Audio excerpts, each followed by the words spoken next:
University का professor बच्चों को यूनिवर्सिटी में कुरान पाक की तिलावत नहीं करने देता था रमजान में। अब देखिए कि कैसा वक्त आ गया, यूनिवर्सिटी के बच्चे उसके ऑफिस में खड़े होकर तिलावत कर रहे हैं और उसको सुन्नी पड़ रही है। नाजरीन, उसको यूनिवर्सिटी से भी निकाल दिया गया। ये वाकया पेश आया बांग्लादेश में। बांग्लादेश में अब स्टूडेंट्स की हुकूमत है। पहले तो स्टूडेंट्स को यूनिवर्सिटी में कुरान पाक की तिलावत नहीं करने देते थे, अब वो स्टूडेंट्स आकर ऑफिस में कुरान पाक की तिलावत कर रहे हैं और कह रहे हैं सर अपना बोरिया बिस्तरा बांधें और चलें, इस मुल्क से कहीं दूर चले जाएं। नाजरीन, ये बात तो आप सभी जानते हैं कि पिछले 1-2 महीने से बांग्लादेश के हालात ठीक नहीं है, गर्मा गर्मी चल रही है। बांग्लादेश की यूथ एहतजाज कर रही थी। उनका ये मुतालबा था कि बांग्लादेश की जो एक्स प्राइम मिनिस्टर अब बन चुकी हैं हसीना, वो इस्तीफा दें और मुल्क को छोड़कर चली जाएं।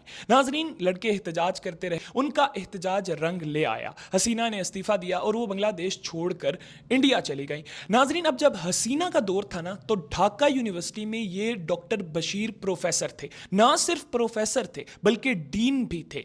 नाजरीन, रमजान चल रहा था, बच्चे कुरान पाक की तिलावत करते थे रोजे में। तो जब बच्चे कुरान पाक की तिलावत करते थे तो ये डीन साहब आकर बच्चों को रोकते थे और कहते थे कि अगर आपने कुरान पाक की तिलावत करनी है तो आप जाकर कमरे में करो, बाहर पब्लिक में खुले आम बैठकर आप कुरान पाक की तिलावत नहीं कर सकते थे। उस टाइम बच्चों को बुरा लगता था, जाहिर सी बात है, इस्लाम की बात है। लेकिन नाजरीन, बच्चे चुप कर जाते थे, इस डर से चुप कर जाते थे कि यार ये यूनिवर्सिटी का डीन है, अगर इसने हमें यूनिवर्सिटी से निकाल दिया तो हमारे मुस्तकबिल का क्या होगा। नाजरीन, अब हुआ ये कि हसीना तो चली गई इंडिया, उनकी तो हुकूमत हो गई खत्म।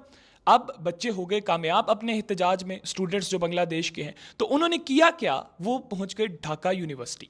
अपनी यूनिवर्सिटी गए, यूनिवर्सिटी जाकर उन्होंने अपने इस प्रोफेसर को ढूंढा, डीन को ढूंढा और इनके ऑफिस में चले गए। इनके ऑफिस में जाकर कुरान पाक की तिलावत की, क्या ही कमाल तिलावत की, कुरान पाक की तिलावत की। और इनको बोला कि अब सुने, आप हमें पब्लिक में रमजान में कुरान पाक की तिलावत नहीं करने देते थे, अब आप सुने कुरान पाक की तिलावत। इन्होंने प्रोफेसर को कुरान पाक की तिलावत सुनाई और उसके बाद प्रोफेसर से मुतालबा किया कि आप अब हमारे प्रोफेसर नहीं रह सकते, आप इस्तीफा दें और हमारे मुल्क से चले जाएं। नाज़रीन, प्रोफेसर साहब ने इस्तीफा दिया और यूनिवर्सिटी से बाहर चले गए। आप लोग इसके ऊपर क्या राय रखते हैं, ज़रूर कमेंट सेक्शन में बताइएगा। इसके साथ ही मुझे दीजिए इजाज़त। अल्लाह हाफ़िज़।